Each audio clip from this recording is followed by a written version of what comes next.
Thank you. Honorable members, I've got two messages to convey to the House. The first one is on the referral by His Excellency the President of the Finance Bill, National Assembly Bill number 30 of 2024, and bridging the fiscal deficit in the financial year 2024-25 budget. Honorable members, I wish to take this opportunity to welcome you back to the House after the just concluded short recess. You will recall that the recess was preceded by illegal access and damage to the precincts of Parliament by unauthorized persons at the tail end of the consideration of the Finance Bill 2024. We have ventilated on this and other pertinent matters during the members' Kamkunji this morning, and I commend members for the bipartisan discussions.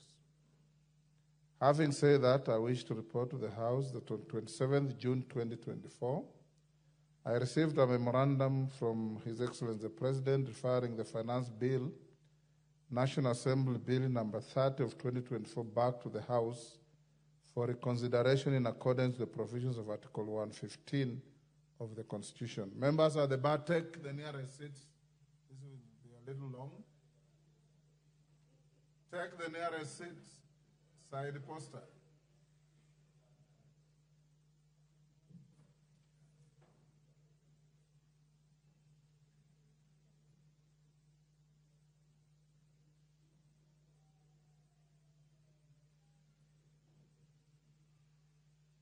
Take the nearest seats.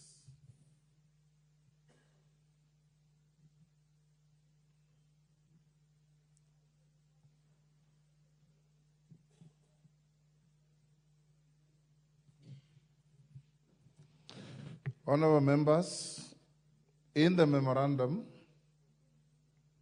His Excellency the President expressed reservations on the contents of the bill in its entirety and recommended the deletion of all clauses of the bill.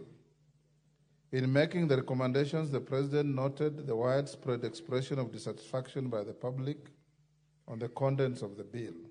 Therefore, the proposed deletion of all the provisions of the bill will accord with its general rejection by the public. Honorable members, Standing Order 42.2 provides that if a passage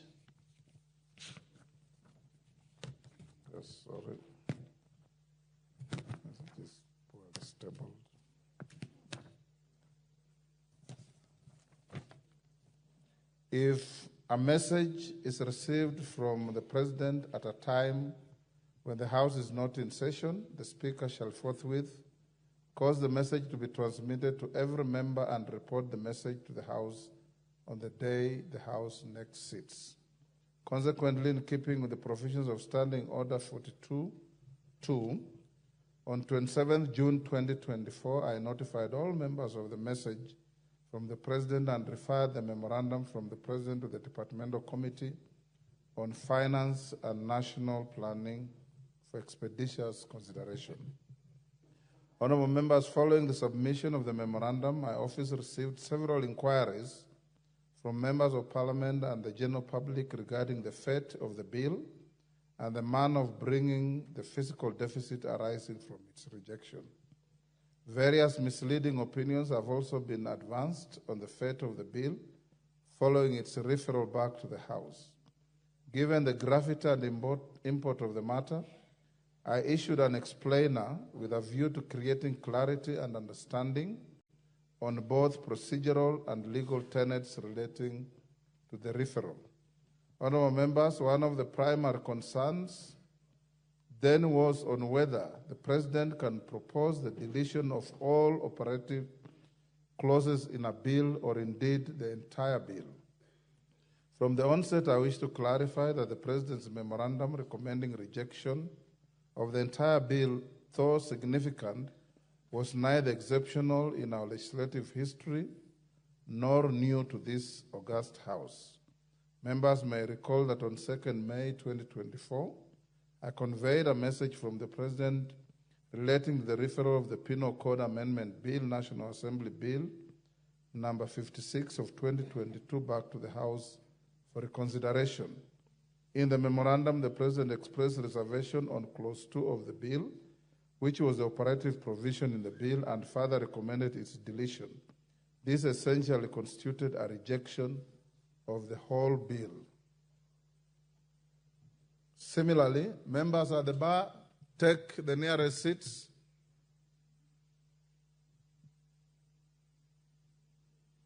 The nearest seats.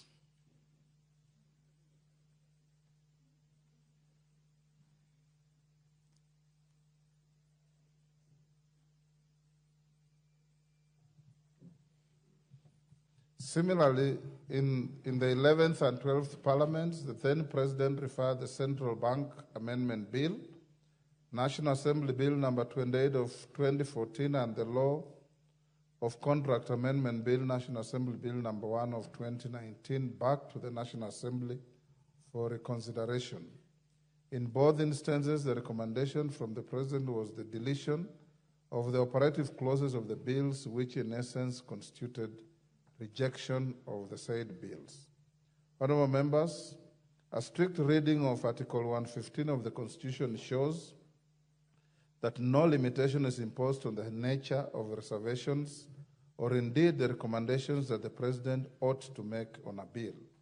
Indeed, this is also reflected in the practice in other comparative jurisdictions. For instance, in the U.S. Congress, the President, while referring a bill back to the House, may either choose to provide general recommendations based on the reservations to the bill or propose the actual text to be added or deleted from the specified parts of the bill.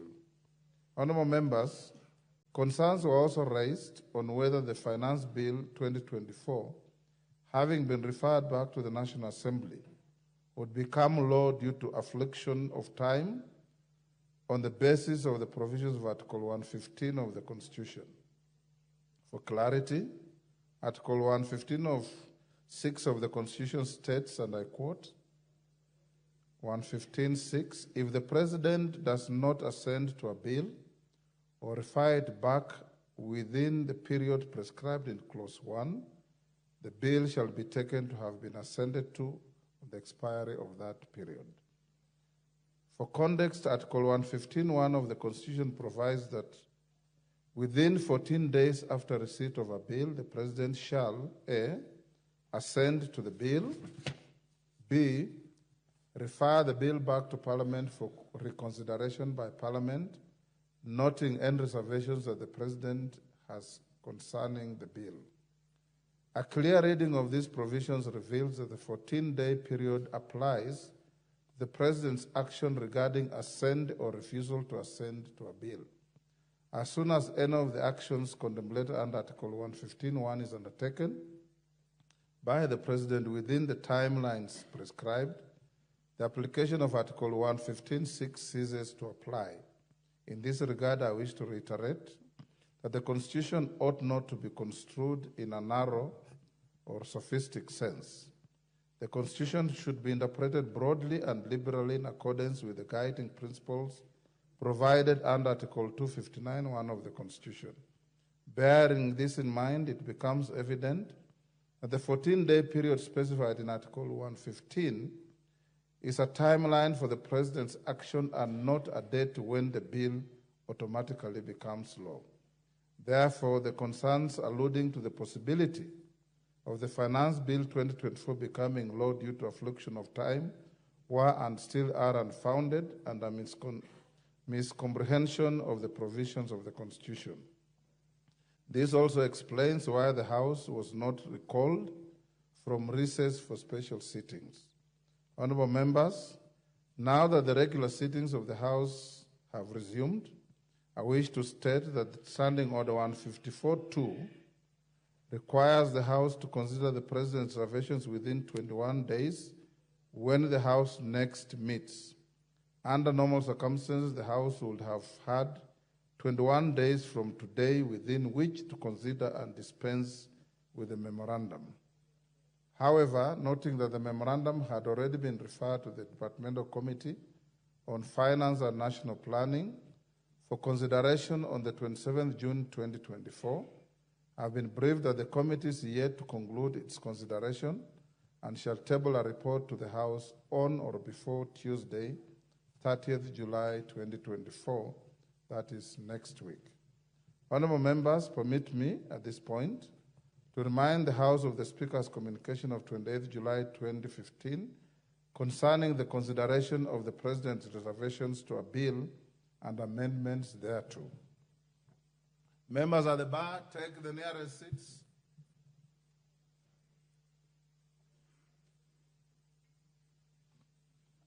The nearest seats.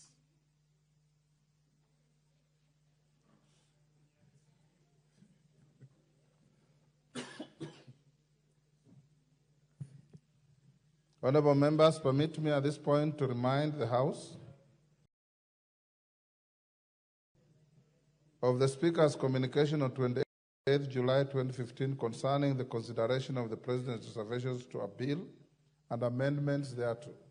Take a seat, Honorable Member.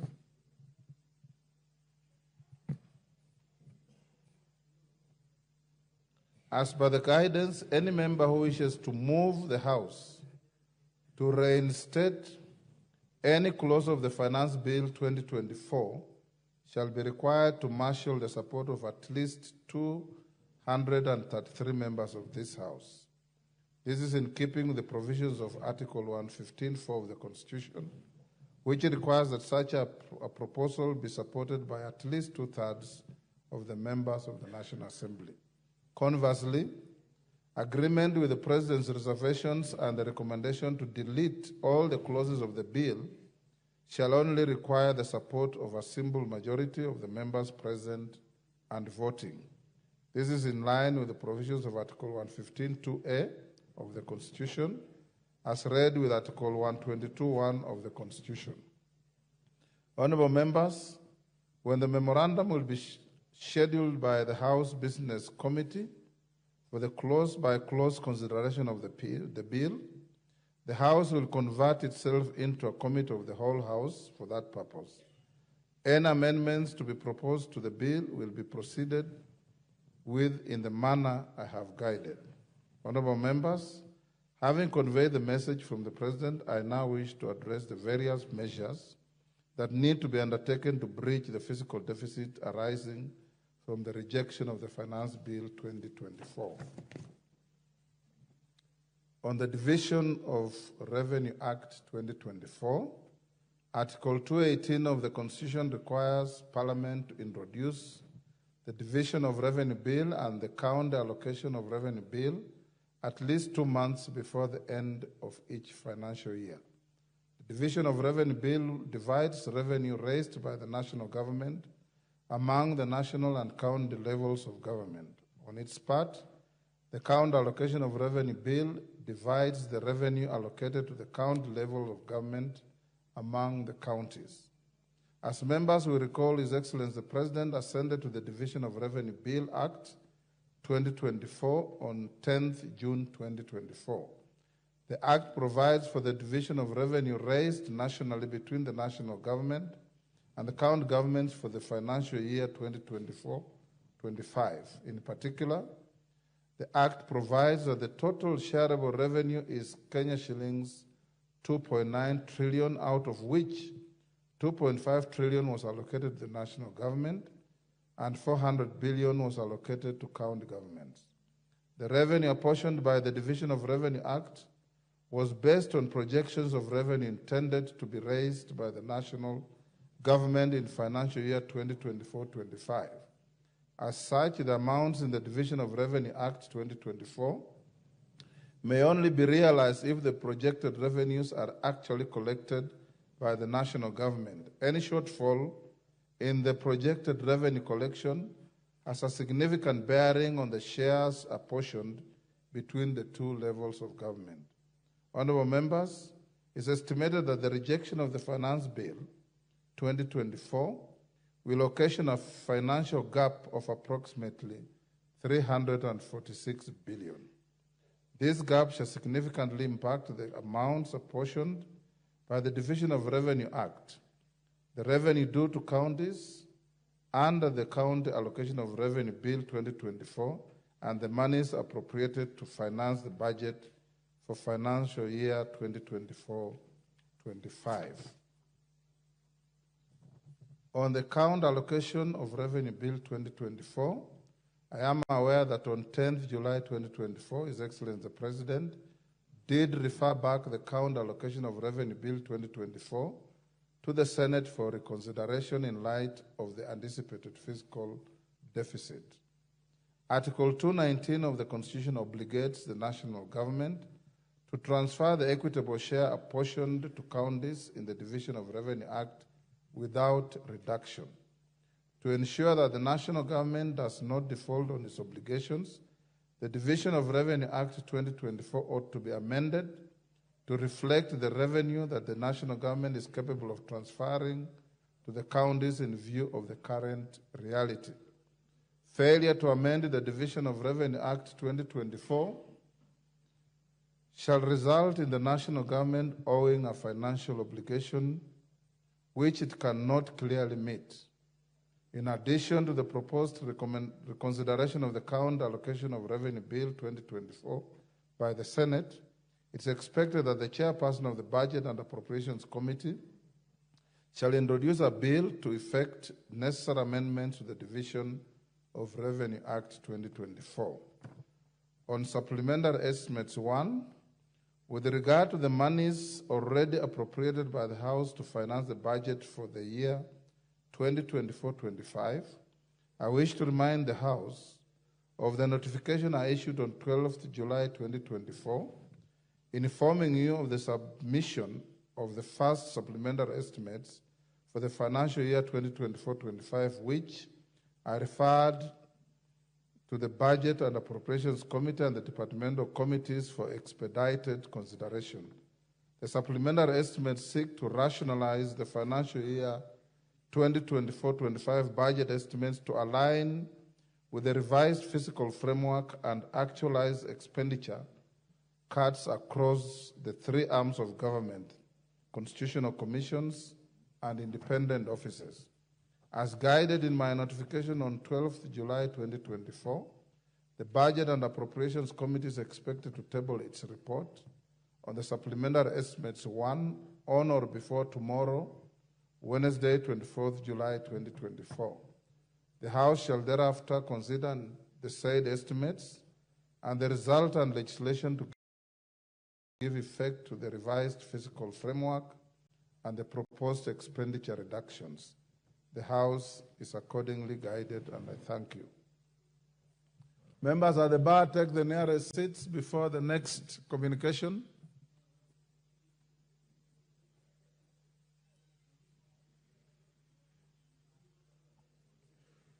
Yes, Honorable Junet. Mr. Speaker, I wish to comment on this matter. You know,